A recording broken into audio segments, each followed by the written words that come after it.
Good morning. Today is the third day of Tishrei, 5784, and it's also the 18th of September.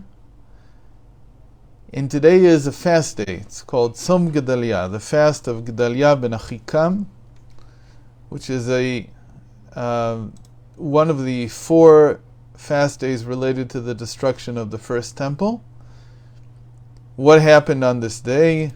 Well, after the Babylonians had destroyed the temple and most of the higher echelon of the people of Israel were exiled to Babylon, the land was not left desolate because the Babylonians had no interest in leaving a desolate land. In fact, they wanted the opposite. They wanted the land, which was rich, to continue to be farmed. And they wanted to receive taxes from the land. So what they usually did is they usually exiled the higher echelons of society, and the lower echelons were left to continue to produce food, which would then be taxed and moved to Babylon. That was their modus operandi. They didn't do anything differently in the land of Israel. They did the same thing.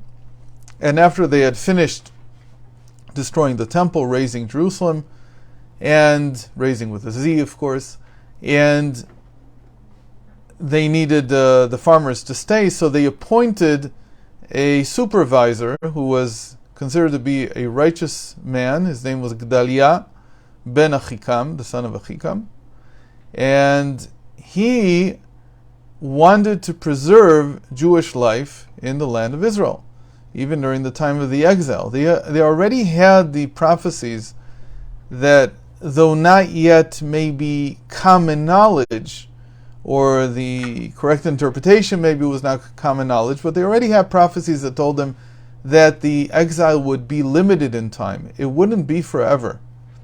And so there was a lot of interest, or there should have been a lot of interest from the point of view of the Israelites, of the Jews that lived in the land of Israel, to continue to hold on to the land, because this would not last forever. The moment that Babylon became too weak, basically, and it was conquered by the Persians, that's when the exile basically ended, because the Persians had no reason.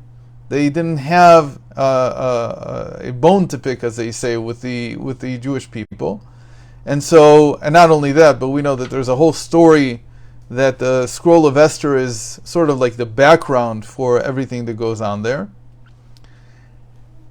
And the Jews had a lot of influence in the Persian Empire, and they were able to get a license to rebuild the temple. So again, it was known that this would be a limited amount of time. So there was every interest to hold on to the land and to continue to farm it, and so that when people would come back a generation or two later, 70 years is not that much, they wouldn't find a desolate land. More importantly, as we know all too well from the longer exile after the destruction of the second temple, because this is a rich and fertile land, in principle, if you leave it unattended, somebody else is going to come and squat on it. And you're going to have a much more difficult time later reconquering it. And that's exactly what we're going through now in this in the last 100 years. Exactly the same scenario. So there was an interest to hold on to the land. So Gedaliah ben Achikam was a very righteous man, and he saw the general, and you can even look at him as a man who sees afar. He's almost like a prophet in that sense. He's someone who sees geopolitical movements. He sees the bigger picture. And he sees that it's a good idea to be prosperous on this land. And he did everything he could. The prophet Jeremiah, who is the prophet of the destruction, was left alive after the destruction of Jerusalem and the temple. And in chapter 40, we find the description of his cooperation with Gedaliah. And there it reads, so Jeremiah came to Gedaliah, I'm looking at Jeremiah 40, verse 6. So Jeremiah came to Gedaliah, son of Achikam, at Mitzpah, and stayed with him among the people who were left in the land. The army officers, on the other hand, those who had been defeated against the Babylonians. So they're not, this is a cautionary tale about how you can't let army officers lead you, because they see the world from a very different vantage point. So the army officers in the open country and their men with them heard that the king of Babylon had put Gedaliah son of Achikam in charge of the region, and that he had put in his charge the men, women, and children of the poorest in the land, those who had not been exiled to Babylon. So they with their men came to Gedaliah at Mitzpah, Ishmael son of Netaniah, Yochanan and Jonathan, the sons of Kareach, Seraiah son of Tanchumet, the son of Ephai, and so on. And Gedaliah son of Achikam, son of Shaphan, his name is Shaphan reassured them. And their men saying, do not be afraid to serve the Chaldeans. Chaldeans was another name for the Babylonians. Stay in the land and serve the king of Babylon. See the bigger picture, and it will go well with you. Don't continue the rebellion. I am going to stay in Mitzpah to attend upon the Chaldeans who will come to us, but you may gather wine and figs. Go be farmers now. Set down your weapons. God told you that this is not going to work, that the temple will be destroyed. You're going to be in exile for 70 years. So just accept it. Make your peace with it. But they couldn't do that. And what eventually happens is Yochanan, son of Kareach, and all the army officers in the open country came to Gedaliah at Mitzpah and said to him, do you know that the king Baalis of Ammon has sent Ishmael, son of Netaniah, to kill you? But Gedaliah, son of Achikam, would not believe them. They came even to warn him that there's going to be another rebellion here. And you're the one who stands in the way because you want to make peace with the Babylonians now. And so eventually he was killed by Ishmael ben Netaniah, and he was killed actually on the second day of Rosh Hashanah. And I think it was on the second day of Rosh Hashanah, maybe it was the first, I don't remember right now. And we delayed the fast until the third day after Rosh Hashanah is over. In terms of diet, a lot of people are happy with this fast. It's one of the easiest fasts because we've eaten so much for 2 days on Rosh Hashanah that a day off from eating is not so bad. It's actually a very good thing. But again, this is a cautionary tale. It's about a tale of not being willing to accept God's prophecies, to take the bad with the good. You have to also be willing to accept the bad. If God prophesied it, the prophets were given this message, you have to be willing to accept it. But that is the usual story of what is going on. I don't think it's not relevant today. It's just as relevant as it was then. But I want to look at something a little bit deeper. Start the year off with something a little bit deeper than that. And I want to look at the first word of the Torah, Bereshit. One of the meanings of this word, when you transpose the letters, is Be'alef Tishrei, on the first of Tishrei. So if the first word of the Torah signifies the first day of Tishrei, it only stands to reason that the next words in order correspond to the days of the year. In other words, the second word will correspond to the second of Tishrei, the third to the third of Tishrei, and so on. So let's see what happens when we get something like that, when we look at that chart. So the first and second words are in the beginning, God created, right? Created. So definitely that is related to Rosh Hashanah easily. The third word is Elokim, God. But this is the name of God that signifies judgment. And so this is very suitable, this is very much related to the fast of Gedaliah, which was moved to this day, but again signifies the judgment of God, which you have to follow even when you don't like it so much.